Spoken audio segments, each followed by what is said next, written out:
How's that? Perfect. Yep, that's working. So if you want to just, tell me your name and then what you do in your role and what you do on your day-to-day tasks and some of the experiences you have had both with consumers and producers in a very broad context. Okay. I am Amanda Shreve. I'm the executive director for the Michigan Farmers Market Association. We are a statewide member-based association that supports farmers markets and the farmers and vendors that sell at farmers markets. Our association was founded in 2006, and since then we have endeavored to be a one-stop shop for anyone involved in farmers markets, whether that be market managers, farmers and vendors, consumers, or any variety of individuals or organizations that support markets. We hope to be a resource for training, technical assistance, for linking to other resources in the field. Essentially, any way that we can support markets is what we want to do. Our mission is all about advancing farmers markets to create a thriving marketplace for local food and farm products.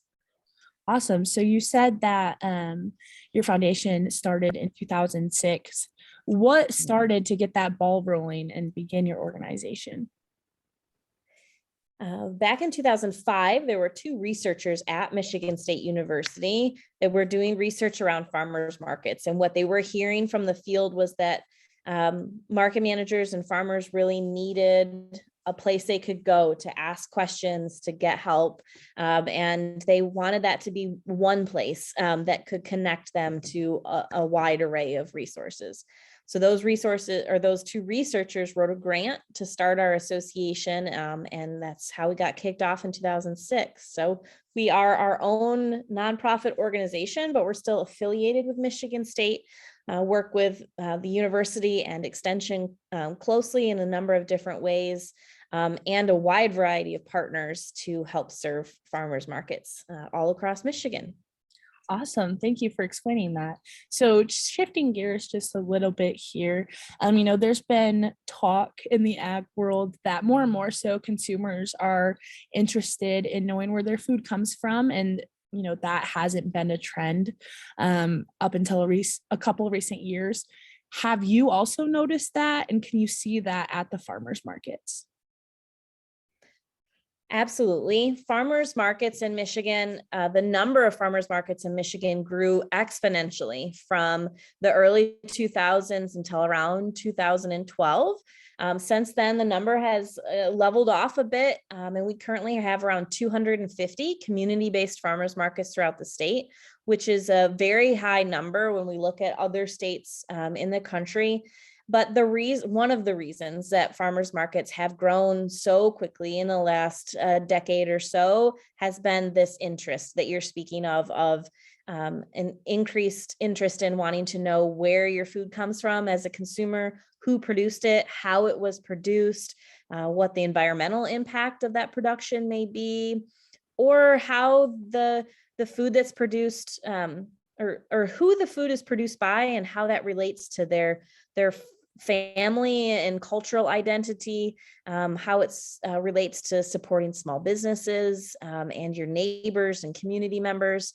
So an interest in local and regionally produced foods and knowing where your food comes from has absolutely been one of the driving forces behind farmers market growth in our state and across the country. Awesome. Fantastic. And I know you mentioned that in recent years, you've kind of seen it teeter off in the growth of farmer markets numbers. However, do you think COVID has impacted consumers' interest in how their food is produced? COVID has impacted everything, and an interest in where your food comes from, and just a change in buying patterns for food are not exempt from that.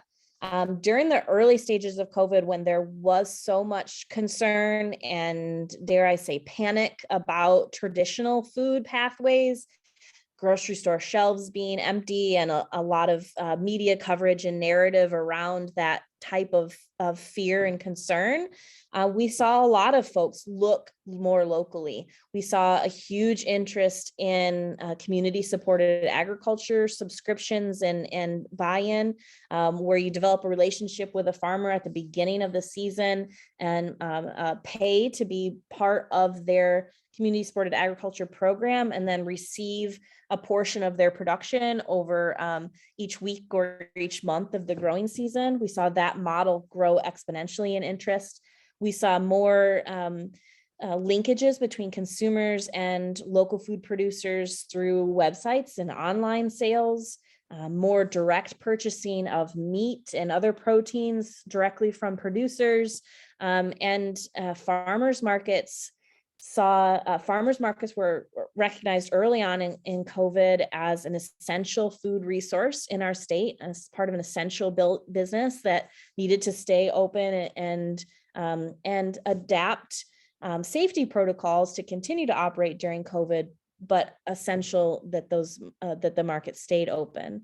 And a lot of markets reported that even while they were limiting the number of shoppers so that social distancing was possible, they saw shoppers buying more, doing more of their food shopping at a market as opposed to a grocery store or where they had been sourcing their food in the past.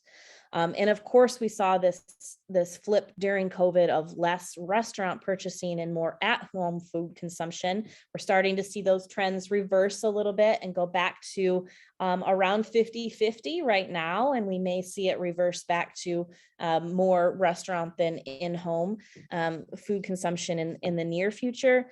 But all of the trends during COVID were very promising for local farmers and local food systems, where the interest in knowing where your food comes from and accessing it more directly, shortcutting the supply chain, became very prominent during the COVID pandemic. So do you think that is the responsibility of the consumer to care about how and where their food is grown?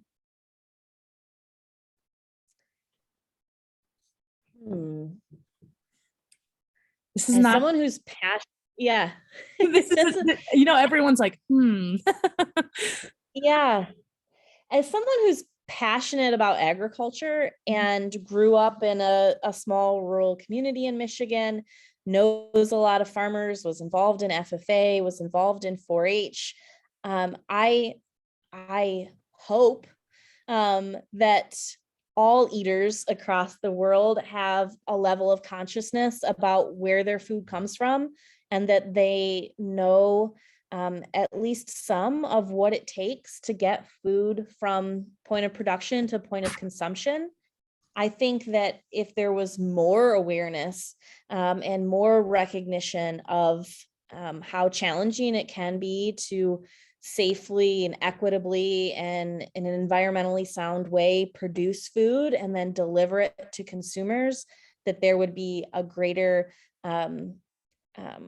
amount of respect and empathy for those producers, and a more equitable and responsive food system, in my personal opinion, with shorter supply chains and more seasonal eating patterns. So do I think it's everyone's responsibility to know where their food comes from?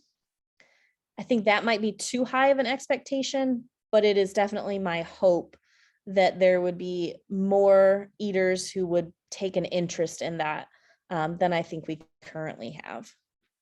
Awesome. So a follow-up question to that, and I completely agree with everything you said. I have a similar background, and so I want to say initially, yeah, of course, but you have to think about it, so I definitely understand the challenge in that question. But so with how you responded, why do you think there's such a knowledge gap between producers, so agriculture, and the average consumer? I think the knowledge gap really stems from the distance that we've put between production and consumption for a significant portion of our population. So if we think back even 2 or 3 generations past, most of the most people in that generation had at least some experience with food production. They had a home garden, or they were part of a farm, or they had farmers in their family, or they were living in a community where food was produced. And as our food system has evolved and we've gotten fewer and fewer people involved in the actual production of farms or the production of food, we have put more and more distance between food production and the general population. So right now we have less than 2% of all, less than 2% of the people in the US are involved in production agriculture. And we're also seeing that the average age of farmers is 60 plus. So we have fewer and fewer people involved in production, and more of them are aging out of food production. So we've just put, over generations, we've put greater distance between production and consumption, and that knowledge gap has widened. Absolutely. So really, I just have one more question. This is a great wrap-up question. So how do you think small-scale farmers, as well, the farmers that sell at farmers markets, closing the educational gap between producers and consumers? Part of what drew me to work at MIFMA was exactly what you're talking about. It's the connection that can happen at a farmer's market between a producer and a consumer. I see farmers markets as a very real, tangible way that consumers can connect with the people who grew and produced their foods. So every time a farmer shows up to a farmer's market, they are putting a face and a name and an identity to farming and to food production. And every time a consumer buys from them, they have an opportunity to learn more about how the food was produced, who produced it, where, what kind of growing practices they used, what kind of everything it took to get that food from growth to market.